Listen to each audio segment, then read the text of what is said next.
Hey guys, bienvenue chez La Doua. It's about everything. Et cette fois-ci, on va se dire les vraies affaires. Ok? C'est ma seule vidéo de... Je sais qu'il y avait la saison de Occupation Double, une émission québécoise, franco-québécoise, de télé-réalité. Il y avait une époque que je regardais l'émission jusqu'à ce que je me suis rendu compte de la flemme que ça donnait réellement. Et on va dire que c'est ma seule vidéo de cette saison et qui reflète toutes les saisons. En tant que telle, Occupation Double Québec est resté bloqué en 2012. Vous savez, on regarde les castings, que ce soit même le côté des francophones, ça prend plus de temps des fois à avancer que le côté anglophone. Le côté anglophone, ça va très vite, c'est très rapide. Mais je peux quand même dire que les équipes de production du côté mettant de la France, par exemple, ils font quand même beaucoup de travail sur eux-mêmes. Ils font beaucoup de travail sur eux-mêmes, mais du côté du Québec, il y a un blocage. Je ne sais pas si c'est la population qui consomme ça, ils sont dans ce blocage-là aussi et puis ils n'avancent pas, ou si c'est les productions qui servent le même blocage, la même bouillie. En tant que tel, j'accuserais quand même la production parce que oui, la population, elle va par habitude consommer cette même vieille bouillie sans viande. Mais si tu apportes du nouveau... Mais par contre, quand tu regardes les chiffres, les stats, tu le vois, quelque chose. Pendant qu'on regarde justement la France, on regarde les États-Unis qui vivent dans la diversité, dans la modernité avec les concepts, dans la personnalité surtout. C'est-à-dire que quand on regarde les castings, tu sais, même si le concept peut être très simple, très qu'on reconnaît, de former des couples ou peu importe, mais il y a les personnalités qui vont se démarquer après, on va revoir ces personnalités-là. C'est-à-dire des personnalités qui vont être très fortes, comme on voit des Nabila, qui jusqu'à maintenant, elle vient de ça, qu'on voit des Maïva Genam, qu'on voit des Hélène Castro, qu'on voit, tu sais, il y a des personnalités fortes, qu'on les revoit. Il y a Nicolas Lozina, même lui, il avait fait Les Princes, une émission de dating, et puis on le revoit. Bref. Ici au Québec, on est encore en train de se battre pour que voir une femme noire parler normalement ne déclenche pas une émeute dans les commentaires. C'est-à-dire que ils acceptent la diversité, mais de voir un homme noir avec une femme blanche. Mais ils n'acceptent pas trop encore de voir la femme noire qui va venir et puis qui va être à l'avant. Ils n'acceptent pas encore ça. Et on le voit dans les commentaires. Et je vais être honnête avec vous, ce n'est pas seulement la production, ce n'est pas seulement le public, c'est toute la culture influenceur québécoise qui est archi en retard. Ils sont archi encore très en retard et quand je regarde un influenceur par exemple du Québec et je vais regarder ceux de la France, on va parler du côté francophone, on va même parler du côté anglophone, on voit une différence. Et c'est pour ça même quand je vais parler des actualités, je vais être au courant de toutes les actualités, je vais tout être intéressé des personnalités, je vais reconnaître vos influenceurs que j'aime ça dire du côté français. Mais vous allez me dire des noms d'influenceurs du côté du Québec, je ne sais même pas que ça existe. Parce qu'ils sont tellement fades, ils manquent de personnalité de tout, que je ne les vois pas pour parler d'eux. Ils fatiguent. Parce qu'ils sont tellement encore arriérés, ils sont encore dans toutes les affaires, il y avait la campagne Influ-Voleur qui avait été faite, lancée par Booba. Et puis là, on les voit, les influenceurs français. Eux autres, ils sont encore d'en faire les premiers types d'annonces que faisaient les influenceurs français, tellement qu'ils sont arriérés. Et Big Brian, des choses, même pas Big Brian, des choses bizarres, des choses de même. Ils sont encore dans cette rangée-là. C'est compliqué, là. C'est-à-dire qu'on ne veut même pas dire que le retard est fait parce que, tu sais, Québec est proche des Américains. On sait que l'anglophone va vite. On ne peut pas dire que c'est une barrière de langue. Non. Même du côté entre Français, on parle la même langue, mais c'est compliqué. Je veux savoir pourquoi les candidats français et américains explosent sur les réseaux. Parce qu'ils ont ça qu'aucun candidat d'Odena. Une vraie personnalité qui est mise en avant. Un vrai branding qui vient derrière. Un vrai parcours qui s'amène. Un vrai charisme que tu vas t'attacher, qui joue le rôle du méchant ou de la gentille. On s'attache à eux. Qu'on voit que Sarah Frézot, des fois à la télé, elle peut être un petit peu peste. Mais dans son branding, quand elle montre son contenu, on s'attache à savoir qu'est-ce qui se passe encore avec Sarah, avec qui, c'est qui son nouveau gars et tout et tout. Il crée un vrai impact. Que ce soit pour impact positif, négatif, il nous donne un impact qu'on veut savoir un peu plus. Ici au Québec, on a juste le clonage du clonage du clonage. On a une usine à copie conforme de ce qui a été fait depuis en 2012. T'sais, ils prennent le casting, ils reprennent exactement les mêmes et il n'y en a pas qui viennent se démarquer, apporter plus d'étincelles que d'autres. Donc, ils sont tous pareils, ils sont tous formatés pareils, ils sont tous prévisibles, ils sont tous fades de la même façon, sans saveur, sans épices. Et on ne laisse pas la chance vraiment, au-delà de la télé-réalité des émissions, on laisse pas, ils vont comme bloquer, ils ne laissent pas la chance aux diversités qui vont faire de la misère. Pendant le tournage, ils font de la misère aux diversités. On voit maintenant cette saison, c'est le cas d'Annie. Annie, c'est une afro-latina. On l'a fait de la misère comme jamais. Surtout les femmes, là. Eux autres, c'est eux autres, les femmes de la diversité, c'est eux autres qui reçoivent la misère. Donc, c'est sûr qu'elle ne va pas avoir plus de partenariats, plus de choses face à ça, là. Donc, c'est quoi? C'est un mode générique recyclé depuis 2017-2012, une photocopie tellement claire que même les papiers disent « je refuse ». Et après ça, on se demande pourquoi ils ne percent jamais à l'international. Ben voilà la réponse. Aussi simple que ça. On va regarder le tout ensemble sans filtre.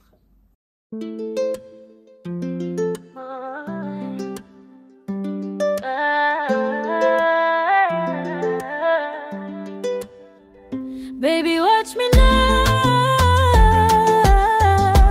I'm untouchable over love. I do I, nigga, watch me now.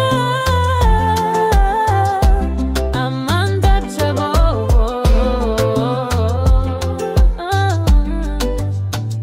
Nazali motema ya pouvoir. Na besi mon lumière nanzoto na regard. C'est moi qui choisis qui moun ka vin bo côté. Bon Dieu ka guide moi. Pas ni rete, nazali motema ya pouvoir. Moi c'est un flanc qui j'allais fais son stop, c'est que moi ka briller. Le casting OD, du copier-coller à l'infini. La production ne casse pas, elle imprime chaque année. Même visage, même personnalité, même blabla, même acting faux, même manque de profondeur, même je suis là pour vivre une aventure humaine, mais on verra où la vie me mène. C'est le même. Même s'ils arrivent, ils essaient de, quand ils font les présentations, déjà quand tu regardes leurs présentations, tu sais, avant de commencer l'émission, ils font des petites présentations pour présenter les candidats sélectionnés. Ça donne la flemme même d'écouter de les écouter parce qu'ils sont là, ils vont dire la même chose avec des punchs que tu vois qu'ils sont même pas capables de lire, de mettre leurs émotions, de dire « Moi, je vais faire de la misère dans la maison. » Et tu vois la même chose, t'es comme « Pourquoi vous n'allez pas miser sur la personnalité pour faire changement? » Juste pour faire changement, miser sur la personnalité pour créer, au-delà du casting, de l'émission, le tournage, pour créer des personnalités qui vont survivre. C'est pas tous les candidats qui vont devenir influenceurs, on s'entend. Même du côté francophone, français, c'est la même chose. Même côté anglophone, c'est la même chose. C'est pas tous les candidats qui vont percer. Cardi B, elle a fait de la télé-réalité, Love and Hip Hop. Dans toute sa saison, elle a beaucoup percé. Parce qu'elle a amené un groupe, on voit sa personnalité, on comprend. Mais c'est ça. Mais mettez de la personnalité, visez sur la personnalité, pas sur... Eux autres, ils prennent les castings de... Ils se connaissent, ils se regardent dans l'agenda, un se fait rentrer par l'autre, ils se connaissent tous, ils étaient tous le même genre de monde qui buvait dans le même, qui allait manger dans le même bar, qui allait boire, manger dans le même bar, qui sortaient ensemble, ils faisaient leur partous ensemble, ils se retrouvent là, et donc ça devient comme raté. Rien de neuf, rien de frais, rien d'authentique. Et le pire, quand quelqu'un sort du moule, quand quelqu'un n'est pas formaté, quand quelqu'un a une vraie couleur humaine, c'est toujours la personne racisée. Et c'est toujours elle qui se fait détruire en ligne. C'est pour ça que les personnalités afro ou racisées, ils ne participent pas plus que ça dans les castings québécois parce qu'ils savent qu'ils vont se faire ramasser. Si, mettons, ils décident de dire « Ah, moi, je suis pas d'accord », le point va être mis sur eux pendant toute la saison. Lui est jamais d'accord de rien, lui est ainsi, lui est agressif. On le sait, on a compris.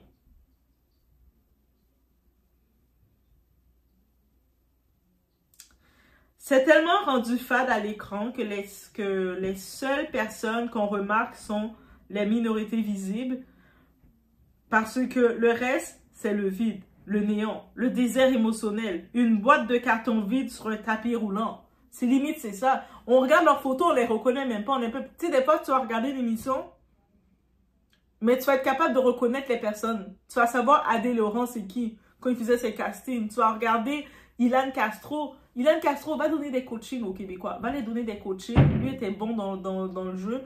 Va donner des coachings. J'aurais dit, c'est Bidadi, mais c'est Bidadi est trop intense. Ça va être un autre niveau d'intensité. C'est trop. Mais Ilan Castro va donner des coachings. Même dans la façon de draguer à l'écran, va les donner là. Va les donner, nous donner envie de regarder. Et oui, Ilan Castro, oui. Toi, tu peux y aller donner des coachings. Les influenceurs d'OD ne perdent jamais et voilà pourquoi. On va être sérieux 2 secondes. Aucun influenceur d'occupation double n'a percé à l'international. Pourquoi on ne les voit pas aller faire des concepts? Je suis sûre les équipes françaises, là, ils pourraient faire des concepts. On évite des candidats d'autres influenceurs du Québec et puis on fait un Québec vs France. Pourquoi ils ne le font pas? Parce que même les Français, ils regardent, ils sont fades. Vous vous rappelez d'Andriane? On se rappelle d'Andriane parce que, tu sais, elle avait été dans le casting secret, c'est pas secret, c'est Les Anges, où ce que ça avait été le plus explosif. On se rappelle Andriane avec Aurélie Preston, avec Ricardo, avec Nehuda, avec tout ce monde-là.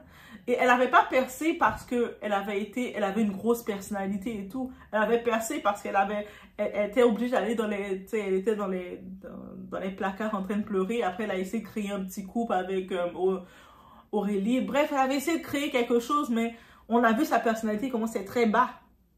C'est comme très... Mais dis-toi que dans les castings de Québec, c'est des Audriane qu'on a, que ce soit garçons et filles, ils se ressemblent tous, des yeux bleus, des cheveux blonds, ou des châtains, ou bruns. On ne sait même plus qui est qui. Tu on voit le casting plein de noms, on ne sait pas qui est qui. Puis la personne il y a peut-être une personne ou deux qui vont se démarquer un peu plus. Mais quand il se fait démarquer, c'est encore une fois la même façon pour Audriane. C'est pas pour les raisons, parce qu'il nous a marqué plus que ça. Là. Parce que quand le tournage est fini, on va pas plus te donner de deal, de contrat. Là.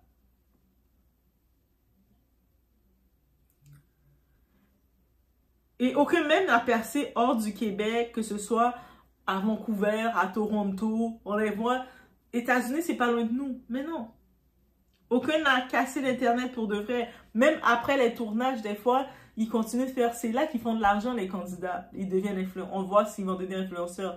Parce qu'après les tournages, ils profitent de leur visibilité. Soit il y en a qui se lancent sur YouTube, il y en a quelques-uns. Dans l'édition, par contre, Afrique du Sud, il y avait plus de personnalités. Je pense qu'ils avaient un peu plus misé sur la personnalité. La personne qu'ils ont embauchée pour faire le casting Occupation Double Afrique du Sud 2019, ils peuvent retourner reprendre cette personne-là. Parce qu'après ça, là, c'est n'importe quoi. C'est n'importe quoi. Pendant ce temps-là, la France va nous sortir des personnes comme des Romy. Et Romy, là, après avoir gagné, en plus d'avoir gagné son édition, dans son émission, elle a été célébrée. C'est l'équipe Fenty Beauty qui a vu sa visibilité qui grandissait, qui l'ont organisé sa célébration avec son monde. Fenty Beauty. Est-ce qu'on va avoir ça comme ça au Québec? Une personnalité va tellement se faire démarquer que Fenty Beauty va dire « Hey, je te célèbre. » On attend encore. On a des Vivian, même si Vivian, on peut l'aimer, pas l'aimer, mais c'est un personnage fort, comme une personnalité forte. On a des Sarah Frézou, des Julien Berthe, des Maïva Guénam et des gens passent. Dans les USA, ça a sorti des Alix Earle, des Sky Jackson, des Meg Thee Stallion, des Reality TV légendes et Cardi B par exemple. Ici, on sort... Qu'est-ce qu'on sort ici au Québec? Mon petit café latte. Je fais un unboxing de mes leggings. Il y a 3 ans de ça, t'es en retard de 4 ans, hein. Il y a 3-4 ans de ça, les leggings que tu es en train de faire ton unboxing, j'ai vu sur le Snapchat de Maïva Guénam ou de Carla Moreau. Elle aime ça faire les présentations, les unboxings. Ça veut dire que vous êtes un petit peu en retard de 3-4 ans, là. Avancez-vous un peu. Ou sinon, de hey guys, suivez-moi pour plus de contenu lifestyle. Et tu regardes leur contenu lifestyle, t'es comme.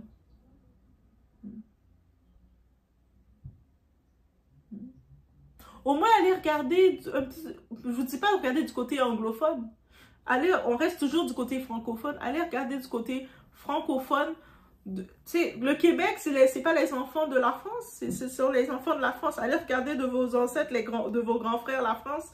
Regardez vos influenceurs, au moins comment ils vont. Oui, de temps en temps, ils monétisent. Eux sont tellement rendus loin aussi.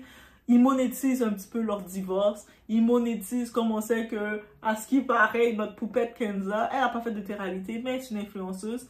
Mais à ce qui paraît, Poupette Kenza et Alain, ils sont au bord du divorce. Alain a dit, je ne t'aime plus. J'ai dit, Alain, Poupette, est-ce que vous êtes en train de nous faire un Thibaut et Jessica? Eh, pardon. Mais au moins, ils nous créent du contenu à regarder, à suivre. Donc, est-ce que c'est frais avec eux? Non. Est-ce que c'est audacieux? Non. Est-ce qu'ils sont différents? Absolument pas. Mémorable? Jamais. Quand même pendant le tournage, à peine on est capable de se rappeler des noms. Ça, on va peut-être se rappeler du nom du plus baveux. Tu sais, comme dans cette saison, je pense qu'il y a un type Anthony, là. Je pense que c'est le Anthony qui a un restaurant et puis le monde sont allés. Le monde sont allés écrire des commentaires pour son restaurant. Je pense que c'est lui.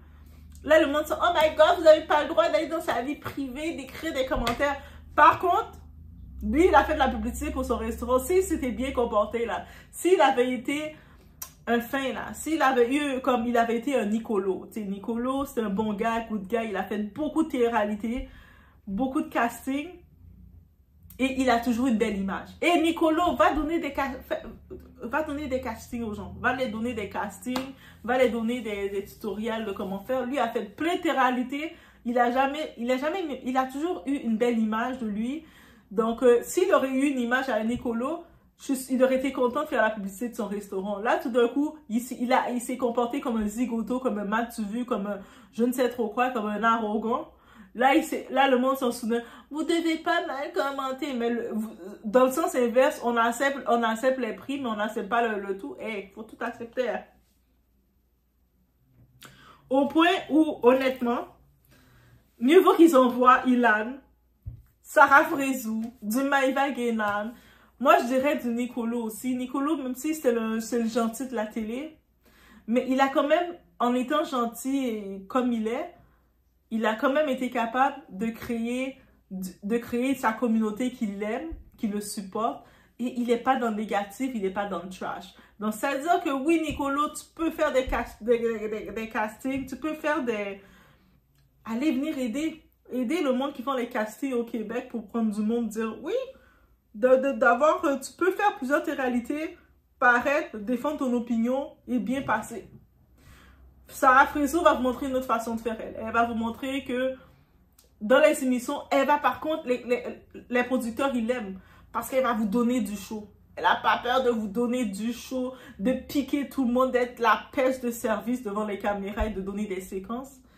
Et au-delà des caméras, elle va revenir faire son contenu avec ses émotions en étant « Oh, la vie est compliquée ». Et puis, dans les deux cas, soit à la télé, on va foncer les sourcils en la regardant. Au-delà de la télé, elle va nous donner des émotions parce qu'on va se dire c'est une femme pour ouvrir les visas. Donc, elle a compris son jeu, donc on ne peut pas l'en vouloir. On a même Ilan, là, qu'on veuille qu'on ne le veuille pas. Le monde était fâché contre lui, mais lui, il a une présence, là. Bref, mettez-les. Ça va faire une différence. Au moins de créer un effet mémorable avec les candidats. Parce qu'OD, c'est devenu un camp d'entraînement pour apprendre à être beige, politiquement correct, pas trop dérangeant, pas trop intense, pas trop expressif, pas trop unique, surtout pas noir, trop soi-même. La recette parfaite du flan. Le traitement d'Annie, l'exemple parfait du retard culturel. La première phase qu'il place dans un article, on voit la face d'Annie. Même si ce n'est pas elle le problème, même si ce n'est pas elle la source du drama, même si ce n'est pas elle qui a un passé douteux. Non, ils prennent la femme noire, ils la mettent en avant, ils l'associent au chaos, ils la pointent du doigt, exactement comme en 2020, comme en 2018, comme en 2016, comme en 2015, comme ils ont toujours fait quand ils faisaient ça. Même tactique. Toujours la même cible, toujours les mêmes attaques, toujours les mêmes insultes, toujours les mêmes facilités. Parce que quand une femme noire inspire, elle dérange. Quand elle parle, elle est agressive. Quand elle répond, elle a une attitude. Quand elle existe, elle fait pitié. C'est-à-dire qu'on voyait des femmes, on voyait là. RSC, quand ils mettaient des personnes noires, surtout des femmes noires quand ils mettaient, les hommes, des fois, ils vont un petit peu rôder, on va les voir essayer de rôder un peu plus à l'écran. Mais les femmes noires, on ne les voit pas. Si elles ont pas de temps d'écran, ils ne vont pas en avoir du tout. Si elles osent avoir le temps d'écran, parce qu'elles osent parler, on va la dire, elle est agressive, elle fait de l'attitude. Et quand tu regardes, tu te dis, mais quelle attitude qu'elle a faite? Elle a juste dit, passe-moi le sel. Tu veux-tu me passer le sel? Ah, c'est qu'elle fait de l'attitude. Pardon. Et pendant ce temps, les hommes problématiques, eux, reçoivent du montage doux. On les protège, on atténue, on minimise, on les harmonise. Le Québec n'aime pas ces femmes noires. Point. That's it. Anthony, le silence de la prod parle plus fort que n'importe quelle critique. La prod savait, la prod a vu, la prod a entendu, la prod connaît les dossiers, la prod a lu les choses, mais la prod a choisi de mettre l'accent sur Annie, malgré tout. Parce que désolé, quand vous choisissez les candidats, vous n'avez pas le choix de regarder un petit peu qu'est-ce qui se dit sur ce candidat que vous allez investir pour vendre son image à l'écran. Donc, quand vous entendez des dossiers qui sortent sur ce candidat qui était son ex, un petit peu des dossiers sur lui, et vous le mettez quand même, c'est que vous approuvez ces gestes-là. Mais pour essayer de cacher le tout, vous envoyez toutes des mauvaises images sur une autre personne, la femme qui est noire. Impossible. La stratégie est visible comme un panneau publicitaire. Marketing sur le dos de la femme noire, buzz facile, attirer les clics, générer du drama, tout en protégeant les visages vendables. Et bien entendu, vous savez que votre casting des candidats que vous avez pris ont tellement pas de personnalité, sont tellement faibles. C'est pour ça que quand vous prenez la personne noire ou la personne racisée, vous comptez sur le drama que vous allez générer avec cette personne racisée pour camoufler que votre casting était faible et sans saveur. Ça fait 10 ans que c'est comme ça. Pourquoi ça changerait? Ils n'ont aucune raison. Occupation Double en 2025, c'est un casting de clones. Des clones là. Les mêmes choses là. Le même point. C'est comme si tu mets, je sais pas, la même chose qui se répète. La même chose. Il n'y a pas de saveur, il n'y a pas de couleur, il n'y a rien. Une production dépassée. Une culture influenceur sans personnalité. Des candidats qui ne percent jamais. Des minorités visibles utilisées comme bouclier de buzz. Une société qui refuse de se regarder dans le miroir et une télé qui refuse de grandir. Le Québec veut des influenceurs qui brillent, qu'ils arrêtent de caster des photocopies, qu'ils arrêtent de mettre les femmes noires comme bouc émissaire, qu'ils arrêtent de minimiser les comportements problématiques. Tant que ça ne changera pas, le Québec restera la seule place où une femme noire qui respire devient controversée et où les influenceurs ne perdent jamais parce qu'ils sont tous pareils. Et c'est pour ça que je ne consomme plus leur contenu. Le Québec n'est pas en retard. Il est à l'âge de pierre. Et ce n'est pas moi qui vais le babysitter. Aussi simple que ça. Donc, oui, là, je pense qu'on est rendu à la fin de casting. Là, on est rendu en novembre. Je pense qu'ils ont commencé depuis en septembre. Déjà, quand tu regardais, même j'avais la flemme. Au début, je disais, cette année, j'ai essayé de regarder.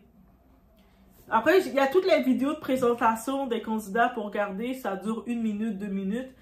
Je regardais les mêmes « Hey, moi, je suis avec des vieilles blagues qu'on les avait dit de dire. Et puis, sans aucun... Il n'y avait aucun qui se démarquait, qui avait même faire semblant d'avoir un petit « Hi, je suis différent. » Aucun. C'était toute la même chose. J'ai dit « Oh, calice. » Encore la même crise de choses. Et puis après, tu vas les voir, ils sont candidats à télé-réalité, mais eux autres, ils se voient comme des influenceurs. Mais pour être influenceur, il faut que tu t'es démarqué dans ta saison. Tu t'es pas démarqué, on connaît même pas ton nom, là. Le seul nom qu'on connaît, c'est la cruche de l'autre, là. Anthony, parce qu'à ce qui paraît qu'il a été vraiment enragé. Mais bref, c'est ce que j'avais à dire. Donc, on le prend comme on le prend. Let me know what you think. Ceux qui ont suivi le OD, let me know what you think, guys. Puis c'est ça. On se retrouve à la prochaine vidéo.